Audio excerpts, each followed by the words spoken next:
Olá, muito boa noite. Já está no ar o último programa Tá na Web deste ano de 2021. Aqui a gente te deixa por dentro do que está sendo falado na internet e de alguns dos temas mais buscados no Google. Nessa última semana do ano, a gente vai descobrir quais foram os temas mais pesquisados globalmente, no mundo. Semana passada eu te mostrei o mais buscado aqui no Brasil, que foi o nome da Marília Mendonça, E a gente falou aí do acidente, que consequências jurídicas. Então vamos para a tela, saber o que globalmente a gente tem. O que teve em alta no mundo? Vamos dar uma olhada aqui. No campo de notícias, que foi de interesse comum aí de todas as nações, digamos assim, foi o item 3, vacina da Covid, que está marcadinho em azul. 2020, não sei se vocês lembram, foi um ano do coronavírus, a gente também falou disso aqui. E esse foi o tema mais buscado ano passado. E aí 2021, o ano da vacina. Mas olha, teve muito acontecimento, ao longo desses meses, a gente não teve só vacina. E agora você assiste, o vídeo do Google que resume o que esses 12 meses significaram para muita gente. Vamos dar uma olhada. This year has been extremely challenging for me. I am broken. And I am healing. I'm here at the memorial wall. I wanted to do something to remember my mum. For some reason, I'm having anxiety. Obviously, it's normal with everything that's going on right now. I think I'm going to take a break for a while. You can get through it, and if you can get through it, there's a greater reward on the other side. Just like anybody else, I'm just trying to do my little part to try and save my community. I'm just really excited we're back open. And I am smiling under my mask. Incredible scenes on the day the fans came back. Welcome back to the theater. You guys, it's been so long. You're looking at yourself in the mirror and you're just like, there I am. Be your best. Never, ever, ever stop dreaming. I don't care what they tell you. The jury in the above entitled matter as to count 3, find the defendant guilty. We are not drowning. We are fighting. We cannot keep quiet about climate injustice. No action is too small. We just have to band together as a community and get people's lives back.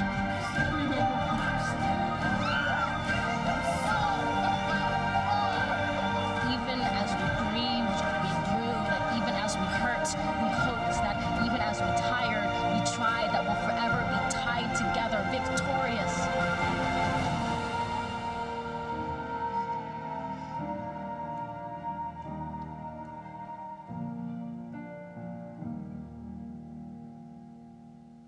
Essa retrospectiva que o Google fez foi muito emocionante, Então, por isso, gente, o tema de hoje que a gente vai discutir daqui a pouco são as vacinas. No mundo já foram aplicadas, vamos olhar aqui, 8,47 bilhões de doses. E temos um total de 46,6% da população mundial totalmente vacinada. Já no Brasil, nesse cantinho, a gente tem aqui na tela 66,4% da população com as 2 doses. E ontem tivemos uma novidade sobre vacinas para crianças. A Anvisa finalmente aprovou o imunizante da Pfizer para crianças de 5 a 11 anos. E, claro, surgiram muitas dúvidas sobre essa questão. Então, bora lá? Vamos falar, então, de vacina com quem entende. Eu chamo aqui uma dupla, Jonas Brant, que é epidemiologista e professor da UNB, e também a pediatra Melissa Palmieri, que é especialista em vigilância em saúde pelo Ministério da Saúde. Doutora Melissa, seja bem-vinda.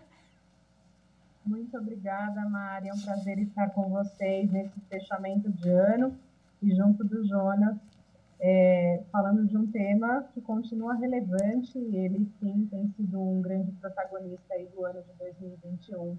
Ainda bem. Ainda bem que a gente tem muita vacina para falar de vacina, vários tipos. Doutor Jonas, bem-vindo também. Boa noite. Boa noite. Um prazer estar aqui com vocês, poder fechar esse ano com um tema que é tão importante, aí tem aparecido de maneira tão importante na busca das pessoas e poder tirar essas dúvidas, esclarecer e poder compartilhar um pouco do que a gente vem aprendendo e compartilhar, discutindo todo o tempo.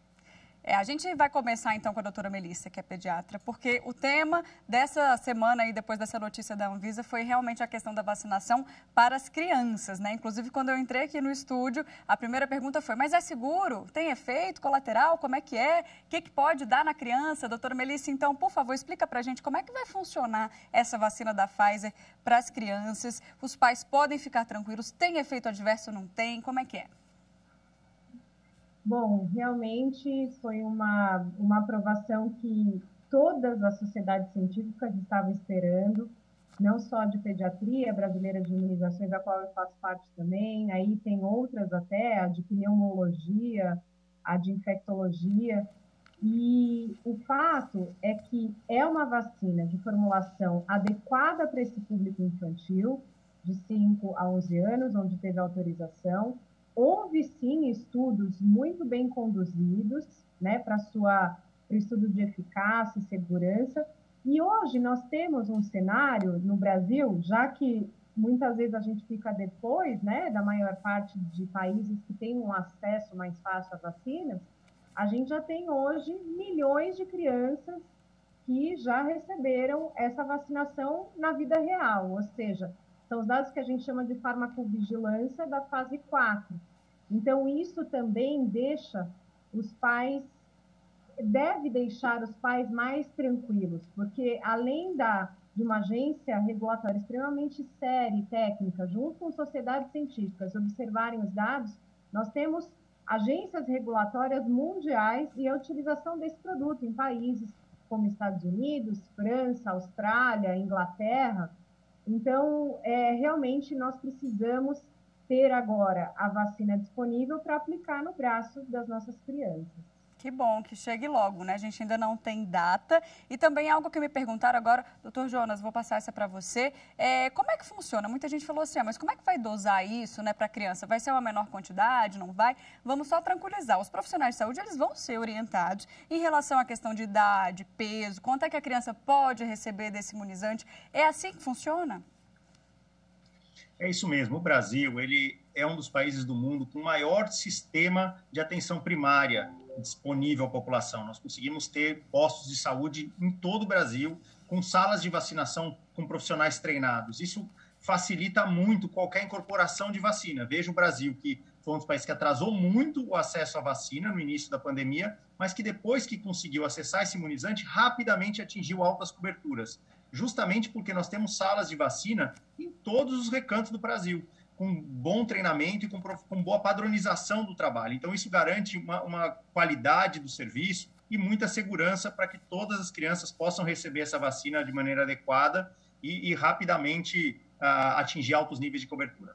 Ainda falando sobre o público infantil, né? Doutora Melissa, a dose de reforço também vai ser necessária? A gente já sabe se isso futuramente vai ser necessário também para as crianças ou não? Por enquanto, Mari, nós temos, claro, e é o que está aprovado pela própria Anvisa, vai ser dose no momento 0 e 21 dias, ou seja, a segunda dose. Então, nós não temos claridade se depois teremos que fazer dose adicional. De novo, a gente chama atenção, as pessoas gostariam de respostas prontas, mas estamos na pandemia. Então, o fato é que os dados, eles continuarão acontecendo, que foi o que aconteceu no público adulto.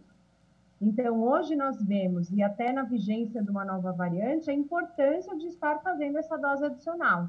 E aqui o meu apelo para que quem não fez, procure os postos de saúde em todo o Brasil e faça. Por quê? Porque a Omicron está entrando aí devagarzinho no país e a gente está vendo o que está acontecendo em países aí do exterior, o seu rápido alastramento, o seu potencial de transmissibilidade muito alto. Doutora Melissa, já eu quero falar sobre essa variante também para a gente entender um pouquinho, mas só para a gente fechar essa parte infantil aqui da vacinação, quais são as reações mais comuns para os pais não ficarem preocupados? A gente pode citar exemplos do que pode acontecer logo depois que a criança tomar a vacina da Pfizer? Olha, com os dados coletados, mais de 7 milhões de doses já realizadas nos Estados Unidos e com os dados já obtidos durante os estudos científicos de fase 3, né, que é para aprovação, observaram-se de uma forma, os pais já estão muito acostumados a várias vacinas observarem essas reações adversas. E eu diria que são as mesmas, muito parecidas, ou seja, a principal são as reações adversas relacionadas à reação adversa local, então uma dor no local da aplicação, uma vermelhidão, como se fosse uma inflamação no local, pode acontecer. Depois de reações sistêmicas, pode ser uma dor de cabeça, pode ser uma fadiga, pode ser a criança evoluir com vômito, ficar com mal-estar, calafrios e febre. Mas o mais importante, Mari, é que os pais tenham claridade que essas reações adversas, elas são no máximo estendendo em 3 dias. A maioria delas em 24 a 48 horas. Elas são autolimitadas. E isso é muito importante. Agora, existem eventos adversos raros e que muitas pessoas acabam assustando os pais para não fazer a vacina, falando sobre eventos adversos raros. Vou dar o exemplo aqui da questão da miocardite, que é uma fala constante de antivacinistas, querendo falar, olha, não vacina porque essa vacina dá miocardite.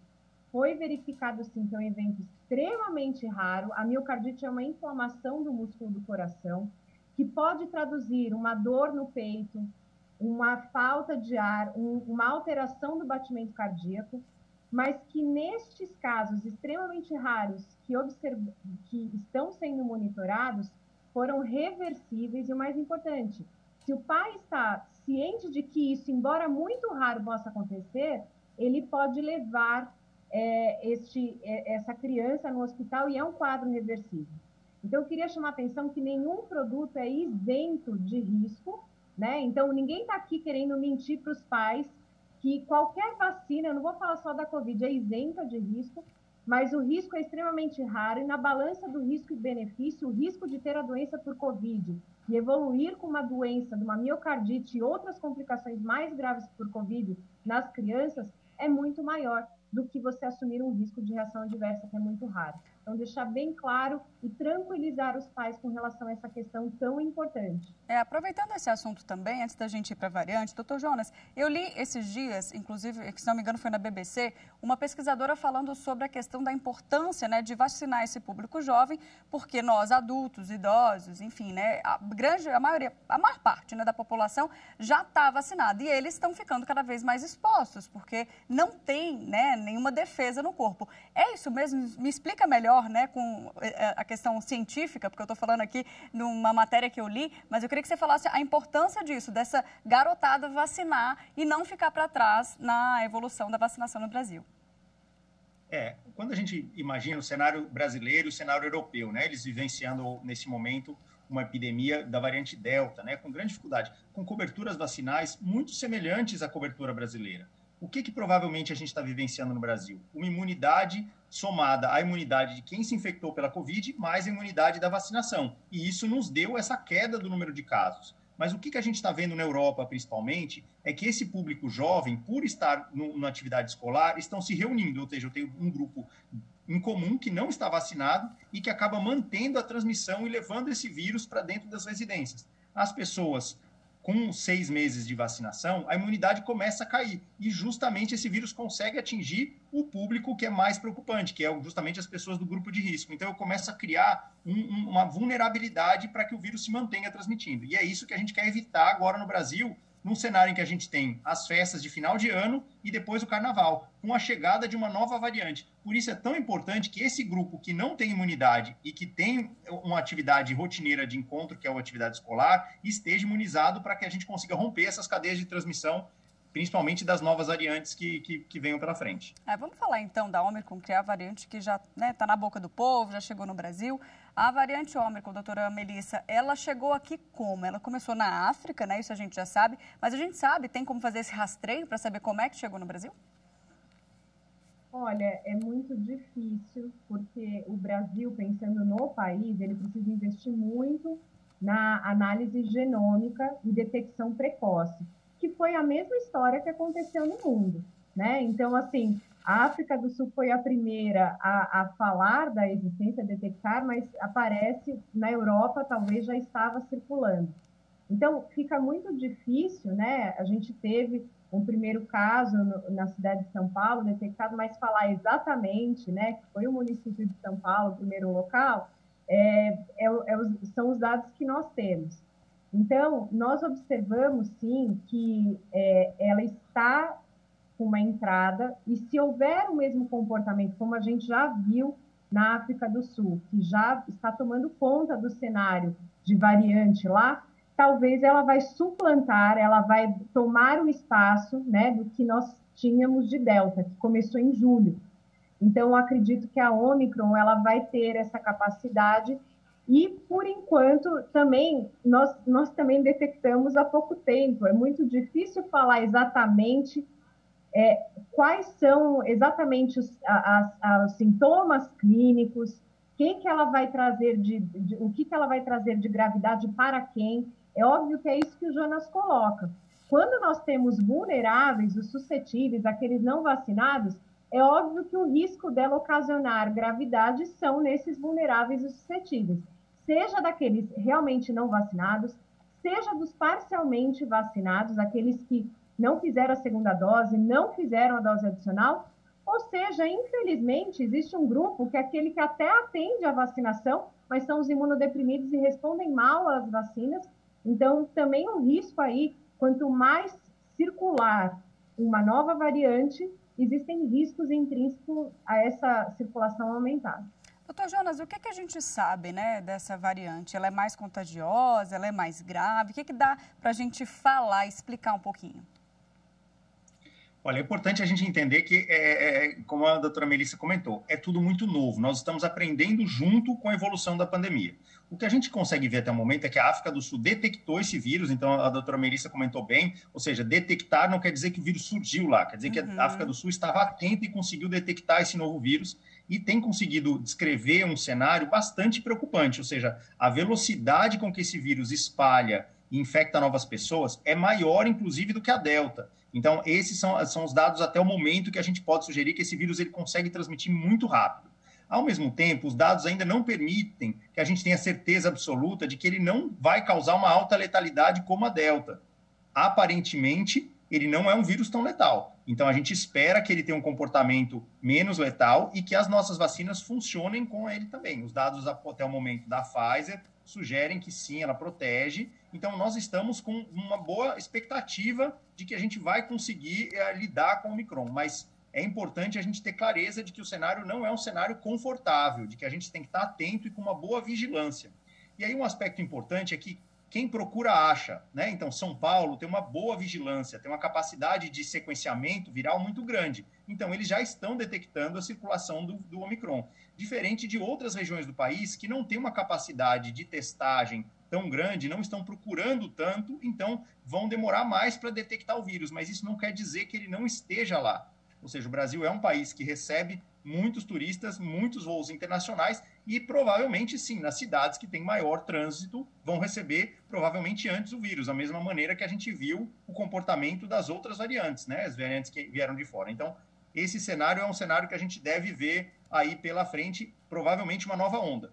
Mas nós estamos num momento favorável, então é um momento de preparação que a gente fala, assim, sempre que a gente tem uma epidemia e nós já sabemos que ela vai chegar, nós temos que começar a nos preparar. E esse é um pouco a mensagem que a gente tem que deixar claro para toda a sociedade. É um momento de preparação, para que a gente transforme uma onda numa marola. Era isso que eu ia falar. A gente tem agora Natal, né?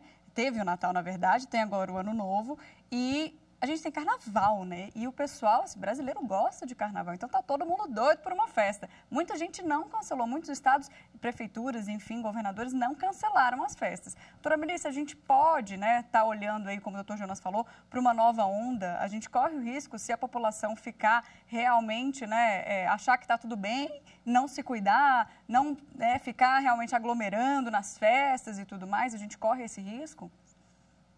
Olha, Mari, a gente já tem algumas coisas que a pandemia nos ensinou, são os comportamentos adequados. Então, assim, além de estar muito bem vacinado, nós temos que manter as medidas não farmacológicas. E, realmente, esses locais onde não houve um impedimento aí de ocorrência de eventos que possam ocorrer aglomeração, podem se tornar nichos de uma explosão de casos, né, para a Covid. Agora, tem um outro amiguinho aí, parceiro do Covid, que resolveu aparecer no país, que é o próprio influenza. E assim, e não só a influenza, quando começam essas flexibilizações, os agentes infecciosos de transmissão respiratória, eles estão cansados de fazer isolamento social. Então, na hora que vai para aglomeração, eles querem também socializar. E nós estamos vendo, começou um surto, né, de gripe no Rio de Janeiro, nós estamos com Espírito Santo, São Paulo já começa a detectar também o aumento de casos. Então, assim, não só a questão da Covid, de influenza também, que eu acho que é um vírus muito subestimado. As pessoas acham que o vírus da gripe não ele é um vírus também tranquilinho. Infelizmente, a gente tem registros anuais de mortes por vírus da gripe. Então, acho que são 2 vírus aí que chamam a atenção para um comportamento adequado, ou seja, evitar a aglomeração, fazer distanciamento social e utilizar a máscara. Tem sido a nossa grande aliada aí durante toda essa maré, marola, enfim, a onda, o que for. Só para a gente contextualizar aí, né, nessas últimas semanas a gente teve, então, o surto da H2N3, que, digamos, é a prima da H1N1, para você entender melhor em casa. Então, doutor Jonas, queria também falar um pouquinho sobre a questão da vacina da gripe, né? A vacina da gripe não deveria proteger dessa variante, dessa cepa, ou não? É uma vacina diferente? Explica um pouquinho também, porque muita gente teve dúvida, né, em relação a isso. Por que surgiu o H2N3 se a gente já tem uma vacina para influenza? Olha, muito interessante essa pergunta para esclarecer para as pessoas como é que funciona o desenvolvimento da vacinação de influenza. Todos os anos, no hemisfério sul, né, na América do Sul, por exemplo, nós coletamos amostras de vírus circulantes, então monitoramos as pessoas que têm influenza, e a partir dos vírus que estão circulantes, são desenvolvidas as vacinas para o hemisfério norte. E da mesma maneira, o contrário, os vírus que circulam no hemisfério norte, são desenvolvidas as vacinas para o hemisfério sul. Nesse momento, nós temos um vírus que não está na vacina desse ano. Então, essa é uma das grandes preocupações que nós temos. Ou seja, é uma variante que não estava na vacina porque não estava circulando no hemisfério norte no inverno passado. Então, é importante a gente entender que nem sempre a vacina da influenza funciona porque ela é uma vacina em que a gente tenta direcionar a vacina de acordo com os vírus que estão circulantes. E nem sempre a gente acerta 100%. Então, esse é um problema que nós vamos ter agora, provavelmente, nesse inverno, é que muitos vírus que não circularam durante os últimos 2 anos, porque nós estávamos em isolamento, aproveitam um cenário em que nosso sistema imune já esqueceu deles. Uhum. Da mesma maneira que a gente viu que a Covid, depois de 6 meses, a gente começa a esquecer dela, a mesma coisa acontece com os outros vírus respiratórios. E aí a gente tem um cenário preocupante agora com esse cenário de aglomeração do carnaval, com o cenário do próximo inverno, de que a gente tenha efeitos bastante drásticos dessas doenças respiratórias. Por isso, a etiqueta respiratória, o uso de máscara, a ventilação dos ambientes, são comportamentos que nós temos que incorporar no nosso cotidiano. Eles vieram para ficar para sempre, para a vida. Agora, doutora Melissa, a gente está falando aqui em relação à questão de comportamento, de variante, enfim, né? Toda essa questão que a gente está conversando desde o início do programa. E o doutor falou uma questão importante, né? Sobre a vacina anual da gripe. A gente também vai ter essa vacina anual para a Covid, correto? E vai ser esse mesmo esquema todo ano, a gente vai pesquisar, né? E aí essa fórmula, digamos assim, muda para que a gente também consiga combater essas novas variantes que continuam surgindo? Bom, Mari, a vacina anual de influenza faz todo sentido, né? A gente realmente está com esse vírus sazonal H3N2 circulando aí, né? Aumentando, explodindo os casos em portas de pronto-socorro, pressionando o nosso sistema de saúde de novo, o que é um problema, por isso eu também reforço, a gente não pode deixar de usar o que a gente aprendeu. Mas a questão que você coloca, se vai ser uma vacinação anual de Covid, a gente ainda não tem essa resposta. Tá. Existem várias correntes, existem médicos que falam que sim, existem outras, mas aí eu acho que ainda a gente não tem essa claridade do que vai acontecer, se essa nossa proteção ela se sustenta, se a nossa imunidade celular, que é aquela que eu brinco que é o general estrategista da guerra, quando a célula de memória, lembra quem é aquele agente, mesmo que seja uma partezinha. Então, se ele, por si só, já vai ser, ele vai ter aprendido, eu não vou precisar tomar essas doses de reforço, ou às vezes eu vou precisar, porque eu vou precisar produzir os anticorpos, que são os soldados, né? Não adianta ter só o general se eu não tiver os soldados, que são os anticorpos para lutar. Então, é fato que a gente ainda não tem claridade, mas que nós estamos vendo com que são vários fatores distintos em locais do mundo. A gente não pode também, tudo que está acontecendo na Europa, não podemos generalizar para o Brasil, porque é isso que o Jonas colocou. A gente teve, sim, um maremoto aí, né, uma onda enorme, muitos infectados. Depois temos muitos vacinados, que bom, mas na Europa tem um cenário diferente. Então, algumas pessoas falam, vai virar um vírus sazonal, porque está aumentando os casos no inverno. Não sei, eu vou poder te responder no inverno nosso, o ano que vem, aí a gente começa a te dar uma resposta. Tá certo, vamos esperar. Só para finalizar, a questão da influenza, que é essencial, a gente teve 75%, mais ou menos, dos grupos prioritários de cobertura. As pessoas esqueceram que elas deveriam se vacinar. Contra a gripe, no caso, né? É um resultado aí desagradável que a gente está vivendo aí de comportamentos que não foram aprendidos.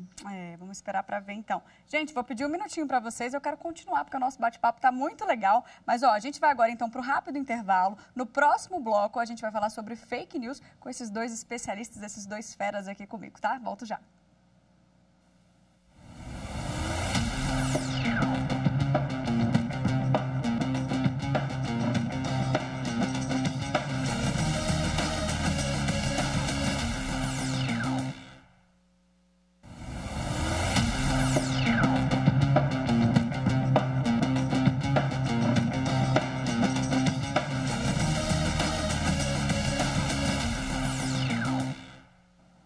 Estamos de volta e no segundo bloco do Tá na Web a gente fala de fake news, né? Você já sabe. Eu aproveito para convidar você de casa a dar uma olhada aqui, ó, no nosso Instagram, porque toda semana a gente tem editoria, #EraFake, desmentindo as fake news que rodam pelas redes sociais e são perigosas, né? Além do nosso Instagram, né? Você já conhece também que aqui na programação, nos intervalos da TV Justiça, a gente tem alguns interprogramas, né? Aqueles filmezinhos com especialistas que explicam o porquê de uma notícia falsa e está circulando e por que aquilo é mentira. Vamos conferir então qual que é a dessa semana? Pode rodar.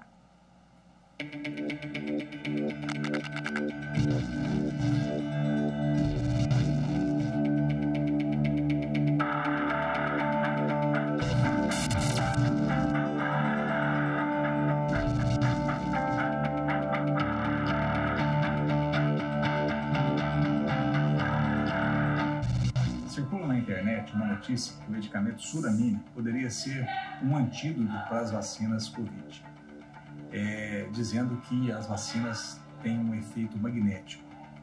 E a gente sabe que isso não acontece. As vacinas não têm efeito magnético. O Suramine é um medicamento que está sendo utilizado na África para o tratamento de algumas doenças, inclusive doenças infecciosas, em avaliação e pesquisa. E não há essa verdade por trás disso tudo. As vacinas salvam vidas, as vacinas têm se mostrado extremamente eficazes nesse sentido. Conseguiu controlar a epidemia no Brasil nesse momento. Nós estamos vivendo um momento de tranquilidade. Então, a verdade por trás dos fatos são os fatos reais que a gente vive hoje, que é redução de hospitalização, redução de óbitos e aceleração da vacinação, que foi o fato realmente que influenciou nessa resposta positiva no controle e no combate à Covid-19. E para continuar falando comigo sobre essa fake news e outras também, né, que rodaram aí na pandemia, eu chamo de volta aqui na tela meus convidados, Jonas Brant, que é epidemiologista e professor da UNB, e a pediatra Melissa Palmieri, que também é especialista em vigilância em saúde pelo Ministério da Saúde. Doutora Melissa, o que a gente teve de medicamento alternativo e de fake news nessa pandemia, olha, dá um caderno inteiro de 12 matérias, né? Sem dúvida, né, Mari? A gente tem o conglomerado, se fôssemos falar, por isso que até se falou para seguir, né, o próprio Instagram, porque são tantos factoides que foram criados, e eu acho que o mais importante, Mari, porque a intenção, muitas vezes, da fake news é paralisar o comportamento daquele que tem alguma hesitação, tem alguma dúvida. Então, eles pegam fatos extremamente sensacionalistas que geram uma situação emocional da pessoa e, no fundo, ele tem um objetivo. Então, quando a gente fala de fake news de vacinas, é não vacinar. Não importa, hoje já teve vários, né, com vacina de rotavírus para bebê, já é uma vacina muito atacada, a vacina contra o papilomavírus humano, que é uma vacina extremamente eficaz, que auxilia muito a eliminação do câncer de colo de útero, está nos objetivos de eliminação da Organização Mundial da Saúde, e agora pegaram a vacina de Covid como foco de fake news. Então, é importante as pessoas aprenderem a diferenciar o joio do trigo, porque quando vem muito sensacionalismo, porque estão matando, está causando infertilidade. Eu sempre falo, quando começam, até escrevem muito no meu Instagram, tudo, eu falo, então me traz o caso, porque a gente tem como investigar. E nunca existe esse caso, porque ele foi inventado. É verdade. Agora, quero trazer aqui para debater com o Dr. Jonas um dado que é interessante e muito preocupante, né? É de uma pesquisa realizada pelo Instituto de Tecnologia de Massachusetts, o MIT, que diz o seguinte: as notícias falsas se espalham 70 vezes mais rápido que as verdadeiras e alcançam muito mais gente. Então, a gente está falando aqui, doutor, de uma epidemia dentro de uma epidemia, de uma pandemia dentro de uma epidemia, uma coisa assim, uma mistura, porque 70% é uma coisa absurda, né? E isso teve consequência, com certeza também chegou aqui, porque a gente teve muita gente que não tomou vacina por conta disso, muita gente que foi para kit Covid quando estava doente porque acreditou que o kit Covid era cura, né? A gente está vivendo uma infodemia, né? Então, esse volume de informação sobrecarrega as pessoas. Então, como lidar com esse volume de informação? E acho que a doutora Melissa comentou alguns aspectos fundamentais. Eu sempre recomendo que as pessoas identifiquem canais de confiança, canais que elas possam confiar como fonte de informação, para que elas busquem ali a informação. E que nunca repassem uma informação sem descobrir qual é a fonte dessa informação. Então, o brasileiro, né, o Brasil incorporou ferramentas como o WhatsApp na sua rotina, mas não foi educado para o seu uso. Então, essas fake news, elas ganham uma velocidade de compartilhamento que são difíceis de conter se as pessoas não entenderem que essas informações devem ser verificadas. Então, se eu recebo uma informação, é como a doutora Melissa falou, cadê? Quem é esse caso? Deixa eu entender. E entender qual é o fluxo da informação. Então, se eu tenho um rumor de que tem um caso, eu devo notificar para a vigilância, para que a vigilância possa investigar. Eu não tenho que contar para 50 vizinhos antes de confirmar que esse caso existe. Então, essa cultura do uso da informação e como usar a informação é um desafio que o Brasil tem, né? Na verdade, o mundo inteiro teve, a epidemia demonstrou isso de maneira muito clara, mas acho que o Brasil foi um dos países que teve mais dificuldade de lidar com isso pela ausência de uma coordenação da resposta. Então, a ausência de coordenação da resposta fez com que muitos atores tivessem que ocupar espaços de fala para garantir que a ciência pudesse ser visualizada. E isso gerou uma série de problemas como essas que a gente está vivenciando agora, das fake news aí, que terem muita força e velocidade. É verdade, é a chamada epidemia, né, das fake news, das notícias falsas, que precisa acabar.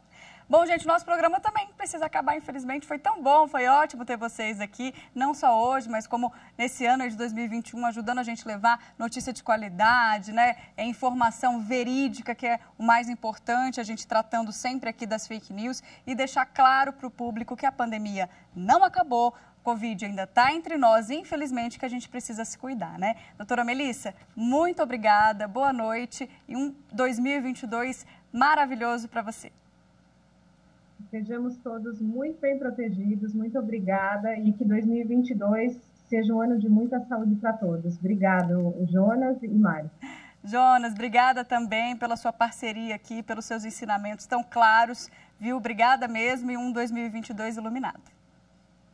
Para vocês também, para todos os ouvintes. Esperamos que 2022 seja um ano de muita luz e felicidade, saúde para todos. E é isso, a Universidade de Brasília e todos os seus parceiros seguem muito mobilizados para garantir que a ciência chegue aos lares das pessoas e possamos informá-los todos sobre como melhor agir no enfrentamento dessa pandemia que não terminou. É isso, sem ciência a gente não consegue vencer.